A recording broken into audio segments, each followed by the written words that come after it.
এই নিউজটা তো বাইরের কারো জানারই কথা নয়, তাহলে আমি বুঝতে পারছি না এটা বাইরে গেল কি করে।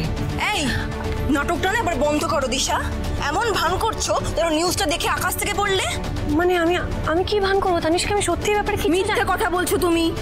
এই বাড়িতে একমাত্র বাইরের লোক না তুমি, আর তুমি খুব ভালো করেই জানো যে আমাদের তুমি এগুলো করে ক্ষতি করতে পারবে। আমি শিওর যে দাভাইয়ের ইমেজ ডাউন করতে তুমি ইচ্ছে করে ইন্টারন্যাশনালি এটা মিডিয়াকে জানিয়েছো। কি বলছো নাকি তানিষ্কা? আরে বাবা দিশা কেন শুধু শুধু নিউজটা মিডিয়াতে লিক করবে? অদ্ভুত কথা বলছো তো। সেটাই তো আমারও কোয়েশ্চেন রনিত দা। না না, দাভাই তো দিশাকে এই বাড়িতে এনেছিল শাস্তি দেবে বলে, তারপরও তোকে বহাল তবিয়তে রেখেছে। আমরাও ওকে আর গুবলাইকে এই বাড়ির পার্ট হিসেবে মেনে নিয়েছি, তাহলে ও কেন করলো এটা আমাদের সাথে? স্যারকে মাকে পানিশমেন্ট কেন দেবে? মা তো কিছু করেনি। গুবলাই এদিকে এসো। বলছি কি, এখানে তো বড়রা কথা বলছে, তুমি ঘরে যাও।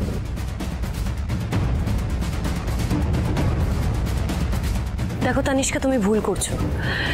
সৌম্যবাবুকে বাড়ির সবার সামনে বা বাইরের সবার সামনে অপমান করার কোনো ইচ্ছে নেই আমার। ইভেন আমি তো নিজে চাই যে উনি পড়াশোনাটা শুরু করুক আবার। আমি চাই না যে এভাবে মানুষ ওনাকে নিয়ে লিখুক। তাহলে আমি কেনই খবরটা লিক করব? তুমি ছাড়া এই কাজ আর কে করবে? দেখো বাবা, কলেজের কেউ তো হতে পারে, আমি বিশ্বাস করি না এর পেছনে দিশার হাত আছে।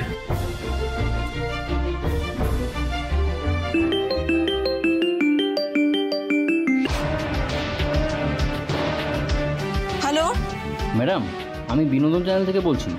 একটা নিউজ একটু কনফার্ম করবেন, রকস্টার এসআরকে কি সত্যি স্কুল পাস আউট নন? No comments.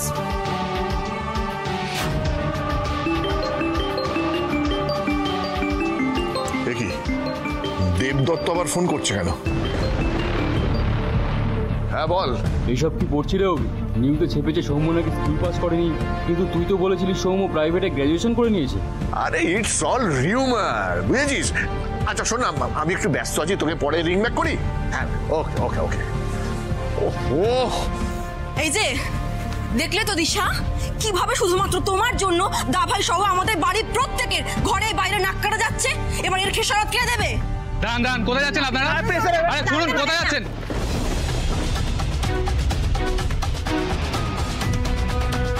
আপনারা দেখছেন এখন আমরা চলে এসেছি রকস্টার এসআরকে এর বাড়িতে। ওনার কোয়ালিফিকেশন কি সেটা আমরা সরাসরি ওনার মুখ থেকেই শুনে নেব। দাঁড়ান দাঁড়ান, কোথায় যাচ্ছেন আপনারা? বলুন বলুন, আপনার কোয়ালিফিকেশন কি বলুন। এই যে এটা কি ধরনের দাদাগিরি হচ্ছে? আপনারা কার পারমিশন নিয়ে এই বাড়িতে ঢুকেছেন বলুন তো? আমরা জাস্ট ওনার একটা ইন্টারভিউ নিতে চাই স্যার। এসআরকে প্লিজ একটা বাইট। না না না না না, দাভাই কোনো বাইট দেবে না, আপনারা প্লিজ যান। এই সিকিউরিটি, তুমি বাইরে দাঁড়িয়ে কি করো? এত লোক ঢুকলো কি করে বাড়ির ভেতরে? আটকে ছিলাম স্যার, কিন্তু ওনারা জোর করে ভেতরে ঢুকে আসলেন। বলছেন আপনারাই নাকি ওনাদের ডেকেছেন।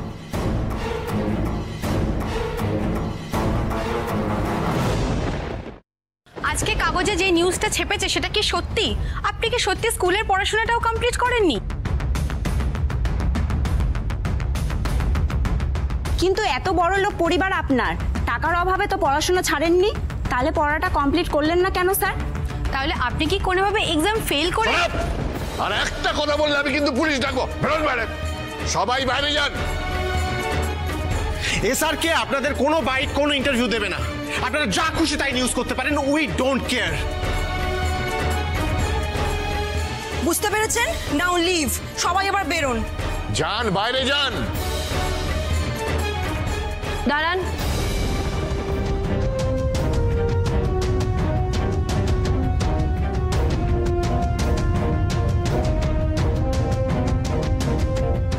একবার এদিকে আসুন। দিশা, এটা কি করছো? এখন আর কিছু লুকিয়ে লাভ নেই, আমার উপর একটু ভরসা রাখুন প্লিজ। বলছি, আপনারা ছবি তুলবেন তো? বেশ, যত ইচ্ছা ছবি তুলুন। ও এক মিনিট, গুবলাই এদিকে এসো। এবার ভালো করে ছবি তুলুন। মৃণাল, গৌরীবাবু শিগগিরই টিভিটা খুলে দেখুন। কত বড় খবর হচ্ছে আপনাদের জামাইকে নিয়ে, দেখুন। মানে আবার কি হয়েছে গো? দাঁড়ো দাঁড়ো দাঁড়ো, টিভিটা চালে, দাঁড়ো দাঁড়ো দাঁড়ো দাঁড়ো। আচ্ছা, ছবি তুলে নিশ্চয়ই আপনাদের মন ভরেনি। এবার প্রশ্ন করবেন তো? এক এক করে শুরু করে দিন, আপনাদের সমস্ত প্রশ্নের উত্তর দেবো আমরা। ম্যাডাম, এসআরকে তো আমাদের একের পর এক সারপ্রাইজ দিয়ে যাচ্ছে। সিনেমার হিরোর মতন উনি কোর্টের বাইরে হুট করে আপনাকে বিয়ে করে নিলেন, এখন আবার এই বয়সে এসে কলেজে ভর্তি হচ্ছেন। ওমা, তাতে অসুবিধা কোথায়? পড়াশোনার তো কোনো বয়স হয় না। কিন্তু এত বড় একজন রকস্টার স্কুলের গন্ডি পেরোয়নি, এটা শুনে তো ফ্যানরা অবাক হয়ে গেছে। হ্যাঁ গো, এতগুলো সাংবাদিক মিলে তো সৌম্যকে ছেঁকে ধরেছে। হ্যাঁ, ধরবেই তো। দেখো মৃণাল, কালকে সমস্ত নিউজ পেপারের হেডলাইন হবে তোমার জামাইকে নিয়ে। তোমার জামাই কিনা স্কুলটুকুও পাশ করতে পারেনি। ছি ছি ছি ছি ছি ছি। ওনার ফ্যানরা তো এটা মেনে নিতেই পারছে না যে তাদের স্বপ্নের হিরো আসলে অশিক্ষিত। কোথায় আপনাদের মেয়ে ডাবল গ্র্যাজুয়েট, আর জামাই কিনা স্কুলের গন্ডিটুকুও পেরোতে পারলো না। তা আপনারা বিয়েটা মেনে নিলেন কিভাবে? ওই নাম যশ আর পয়সা দেখে বুঝি?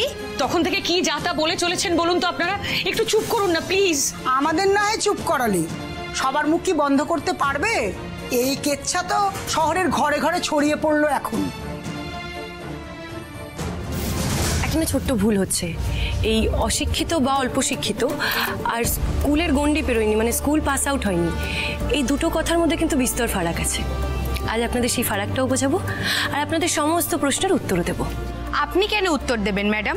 যাকে নিয়ে নিউজ হচ্ছে সে কি মুখে কুলু পেটেই থাকবে? মিস্টার এসআরকে, তোমার এই ধেড়ে বয়সে কচি খোকা সেজে পড়াশোনা করার খুব শখ হয়েছিল, তাই না? আজ এক ঘর ভর্তি প্রেসের সামনে তোমার সেই সব শখ পূরণ হয়ে যাবে। মুখের কুলু কুনি খুলুন বা আমি, তাতে কি সত্যি কিছু যায় আসে? আমি ওনার স্ত্রী, ওনার অর্ধাঙ্গিনী, তো উত্তর দেওয়ার অধিকার কিন্তু আমার আছে। আচ্ছা, তার আগে বলুন তো, এই ক্যামেরা মানে লাইভ চলছে তো? হ্যাঁ চলছে। বেশ, এবার আমার কয়েকটা বিশেষ প্রশ্নের উত্তর দিন আপনারা। আপনারা যাকে অশিক্ষিত বলছেন, কাল অবধি মানে এই ঘটনাটা ঘটার আগে অবধি তার গান আপনাদের ভালো লাগতো? হ্যাঁ। তার স্টেজ শো, লাইভ পারফরমেন্স সবটা ভালো লাগতো? হ্যাঁ। আচ্ছা, তাহলে বলুন তো, কালকের সৌম্যরুদ্র কর্মকার আর আজকের এই মানুষটার মধ্যে কি বদলে গেছে? উনি নাকি ওনার গান, নাকি ওনাকে যারা ভালোবাসেন তাদের ভালোবাসা, কোনটা?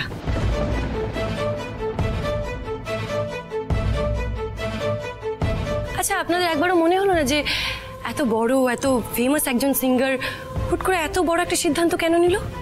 মানে পড়াশোনা শুরু করার সিদ্ধান্তটা কেন নিল? দেখুন, আজ আপনাদের জানার ইচ্ছে না থাকলেও আমি কিন্তু বলবো। দিশা প্লিজ। না সৌম্যবাবু, আজ আমাকে বলতে দিন। উনি আবার পড়াশোনা শুরু করতে চেয়েছেন ওনার সন্তানের কথা ভেবে। একবার ভেবে দেখুন তো, একটা মানুষ নিজের নাম যশ খ্যাতি সবটা ভুলে নিজের সন্তানের ভবিষ্যতের জন্য এত বড় একটা সিদ্ধান্ত নিলেন। আর আপনারা আপনারা তাকে নিয়ে ব্যঙ্গ করছেন, রিলস বানাচ্ছেন, মিমস বানাচ্ছেন। কেন, কিসের জন্য? যদিও বাবা তাতে কিন্তু আমাদের বিশেষ কিছু যায় আসে না। তবে আমি এইটুকু বলবো যে প্রচার যদি করতেই হয়, ওনার বড় মনের প্রচার করুন, ওনার এই সাহসের প্রচার করুন।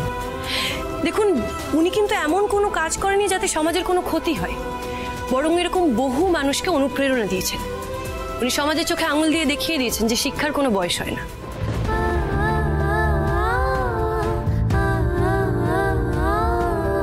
মৃণাল, আমি জানতাম, আমি ঠিক জানতাম দিশা দেখবে, দিশা সবটা সামলে নেবে। আমি জানতাম ও কিছুতেই সৌম্যর মাথা সবার সামনে হেট হতে দেবে না। আমি জানতাম। আসলে কি বলুন তো, এই প্রেস মিডিয়া এগুলো না সমাজ গণতন্ত্রের একটা স্তম্ভ। এই কয়েকদিন আগেরই ঘটনা, আপনাদেরই এক বন্ধু একটা নিউজ কভার করেছিল যেখানে একজন মা এবং তার মেয়ে একসাথে হায়ার সেকেন্ডারি পাশ করেছে। কই, তাদেরকে নিয়ে তো কোনো নিউজ বা এরকম ব্যঙ্গ আমি শুনিনি। তাহলে ওনাকে নিয়ে কেন এসব হচ্ছে? উনি সেলিব্রিটি বলে, তাই তো? তোমরা এসআরকে নামে খারাপ কথা বলো না। এসআরকে খুব ভালো, আমি ওকে খুব ভালোবাসি। জানো, আমি কোনোদিন ভাবতেও পারিনি এসআরকে আমার পাপা হয়ে উঠবে, কিন্তু আজ এসআরকে এই পৃথিবীর মধ্যে সবচেয়ে ভালো পাপা হয়ে উঠে দেখিয়েছে। I love him. I love you two.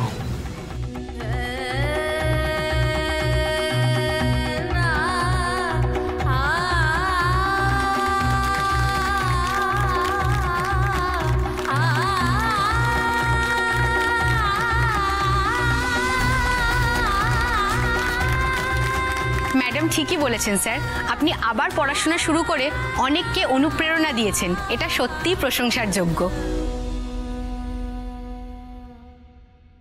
Sorry sir, না বুঝে আপনাকে অনেক আজে বাজে প্রশ্ন করে ফেলেছিলাম, প্লিজ কিছু মনে করবেন না।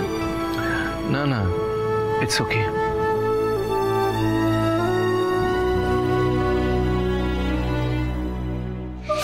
যাও বা ভেবেছিলাম এই সুযোগে দিশাকে ফাঁদে ফেলতে পারবো, কিন্তু ও তো পুরো খেলাটাই ঘুরিয়ে দিল। What the hell? দিশা কি করছে এটা? এসব ফালতু ইমোশনাল কথা বলে ও বাজিটা কি করে পাল্টে দিল? কি করে? হ্যাঁ বলুন না, শো কবে আছে? ডেটটা আমি লিখে নিচ্ছি, বলুন বলুন। হ্যাঁ বল। হ্যাঁ শুভজিৎ বলো। হ্যাঁ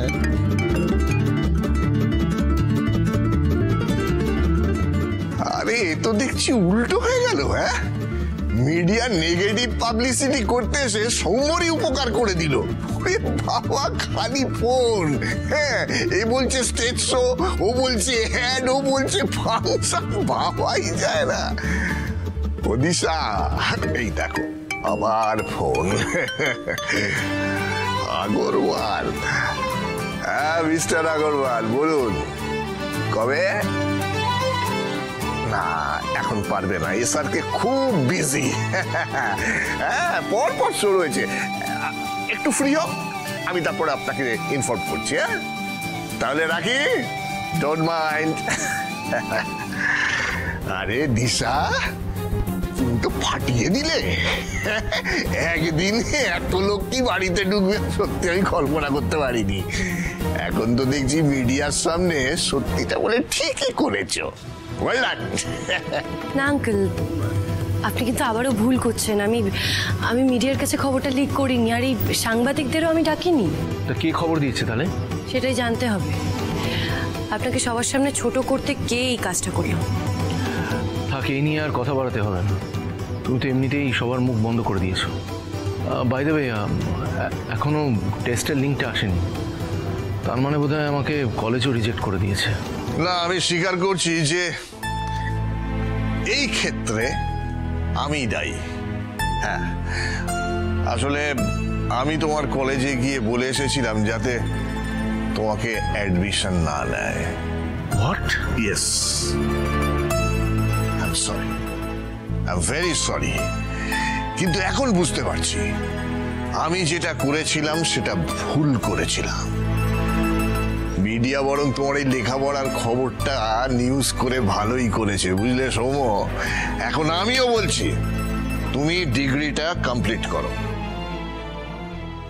বাট ড্যাড, দাভাই শোজ কি করে করবে তাহলে? তুমি চিন্তা করো না তানিষ্কা, তোমার দাদা ভাই শোও করবে আর পড়াশোনাও করবে, আমি তোমায় কথা দিচ্ছি। তুমি এতদিনে নিশ্চয়ই বুঝে গেছো যে দিশা নিজের কথা রাখতে জানে, তাই না? লাস্ট প্রশ্ন, can a computer be considered as a musical instrument in the context of modern music production? যা পাই, আবার কি প্রশ্ন? কম্পিউটার আবার বাদ্যযন্ত্র হতে পারে নাকি? এটার উত্তর কি হবে? আর ইউ শিওর যে ওই কাজটা করেছে? ওকে ভাই, থ্যাংক ইউ রে, আমি রাখছি, তোকে আবার পরে কল করে নিচ্ছি, ঠিক আছে? বলছি, আপনি কাকে ফোন করেছিলেন আর কি জানা গেল? এই সব কিছুর পেছনে কে আছে? মিডিয়াতে আমার এক খুব চেনা বন্ধু আছে দিশা, আমি ওকেই ফোন করেছিলাম, ওই খোঁজটা দিল। ও বললো যে আমাদের খুব চেনা একজন ওই নিউজটা লিক করেছে। কিন্তু কে, সেটাই তো বুঝতে পারছি না। এই রে, সৌম্যবাবুর পরীক্ষা শেষ হতে আর 15 মিনিট বাকি। আমি একবার গিয়ে দেখে আসি কি অবস্থা। হ্যাঁ, এটা কি উত্তর হবে? এটার কি উত্তর হবে? কি আপনি বসে আছেন কেন? পরীক্ষা শেষ হয়ে গেছে? না, একটা লাস্ট প্রশ্ন, কিছুতেই উত্তর দিতে পারছি না। আমার বোধহয় অ্যাডমিশনটা হবে না। আমি প্রথমেই বলেছিলাম এই বয়সে এসে এইসব হবে না, এই পড়াশুনো এইসব আমার দ্বারা হবে না এখন। আচ্ছা রিল্যাক্স, আমাকে একবার প্রশ্নটা দেখতে দিন। Can a computer be considered? বুঝে গেছি, 1 মিনিট। বলছি, আপনি না 1 মিনিটের জন্য এই পরীক্ষা টরীক্ষা এইসব ভুলে যান। একটু ঠান্ডা মাথায় ভেবে বলুন দেখি, কম্পিউটার কি কোনো বাদ্যযন্ত্রের মতো ব্যবহার করা যায়? পসিবল নাকি? কম্পিউটার কখনো বাজানো যায় নাকি? বাদ্যযন্ত্র হিসেবে কাজ করানো যায় না। কিন্তু গান গাইতে তো কম্পিউটারের ব্যবহার হয়। মানে এই যে আপনি শো করেন, অ্যালবাম করেন, তখন তো কম্পিউটারের সাহায্য লাগে।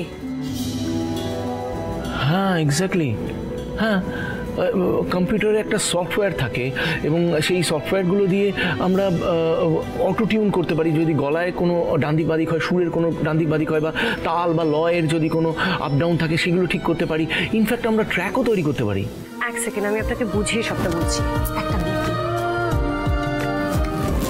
এই যে দেখুন দেখুন, আপনার গিটারে যেমন তার আছে কিন্তু কম্পিউটারে তার নেই। কিন্তু কম্পিউটারে বিভিন্ন সফটওয়্যারের মাধ্যমে আপনি গিটার, তবলা, ইভেন যে কোনো বাদ্যযন্ত্রের আওয়াজ বের করতে পারেন, right? Right, exactly. In fact computer দিয়ে তো পুরো মিউজিক অ্যারেঞ্জমেন্ট করা যায়, পুরো পুরো পুরো সফটওয়্যারের মাধ্যম দিয়ে পুরো ট্র্যাক তৈরি করে ফেলা যায়। আমি সেটাই বোঝাতে চাইছি। আর শো করতে গেলেও আপনার কম্পিউটারের সাহায্য লাগে। এক্স্যাক্টলি, ওখানে তো আমরা ট্র্যাকে গান গাই এবং অনেক সময় মিউজিশিয়ানস থাকে না, তো সেই ট্র্যাকটা তো কম্পিউটারে বাজে। উত্তর তো পেয়েই গেলেন, লিখে ফেলুন। such an easy answer, আমি ভাবতেই পারিনি মানে এত সহজ উত্তর হবে। Thank you so much, thank you thank you thank you thank you thank you thank you.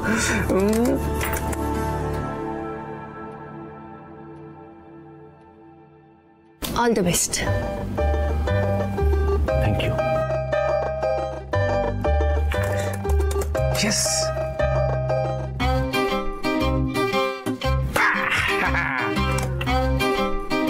What?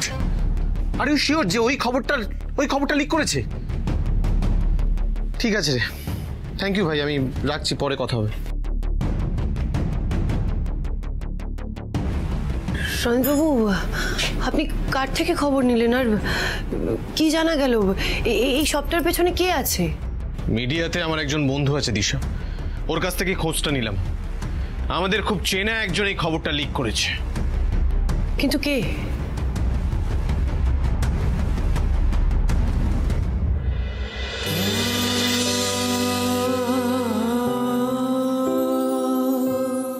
কিরে, পরীক্ষা কিরম হলো?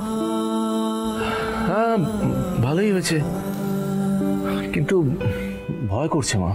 কেন ভয় করছে? কেন? ভাবছি বাবার কথাটাই না সত্যি হয়ে যায়। এই বয়সে এসে হঠাৎ করে পড়াশোনা করা শুরু করলাম, এখন যদি পাশ করতে না পারি একুলো যাবে ওকুলো যাবে, আর দিশাকে দেওয়া কথা আমি রাখতে পারবো না। কিচ্ছু হবে না, ঠিক মতো পাশ করে যাবি তুই। কেন বলতো? তোর পাশে দিশা আছে। আমি কিন্তু দেখেছি তুই যখন হাল ছেড়ে দিলি, দিশা কিভাবে তোর পাশে দাঁড়ালো, তোকে সাহস জোগালো। দিশা এরকমভাবে তোর পাশে থাকলে তুই সব কাজ করতে পারবি, দেখিস। মা কিন্তু সারা জীবন তো আর দিশাই বাড়িতে থাকবে না।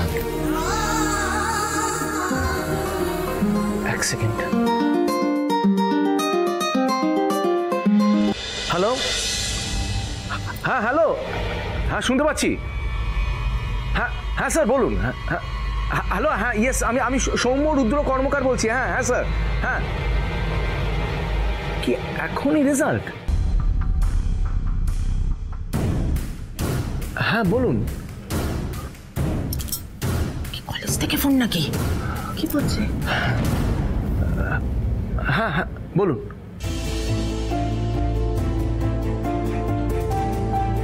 সত্যি বলছেন? স্যার স্যার স্যার আমি সৌম্য রুদ্র কর্মকার, আরেকবার চেক করে দেখুন না। হ্যাঁ হ্যাঁ sir, sir sir thank you sir, thank you so much. কি হয়েছে বল না, কি বললো? দিশা, দিশা, দিশা আমাকে একটা কথা বলো, ওকে কি এখানে ডাকাটা আমাদের জন্য উচিত হচ্ছে? চিন্তা করবেন না, দেখুন আমি যেটা করেছি। দিশা, দিশা, দিশা, দিশা। আরে কি হলো? এক second. Thank you so much, thank you so very much. Second কি হয়েছে? আমাকে থ্যাংক ইউ বলছেন কেন? আমি পরীক্ষায় পাস করে গেছি। একদম ইম্পসিবল কে পসিবল করে ছেড়েছো তুমি।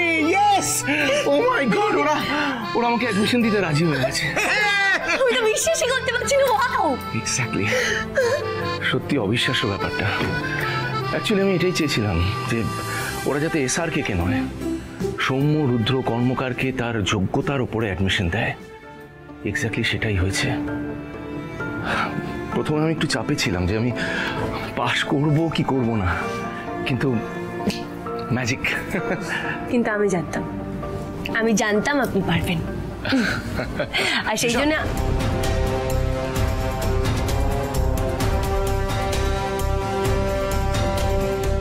এই ছেলেটা এখানে কি করছে? দিশা আমাকে ডেকে পাঠিয়েছে, তাই এসছে। মানে তুমি ওকে ডেকে পাঠিয়েছো? হ্যাঁ, একটা বিশেষ দরকারে।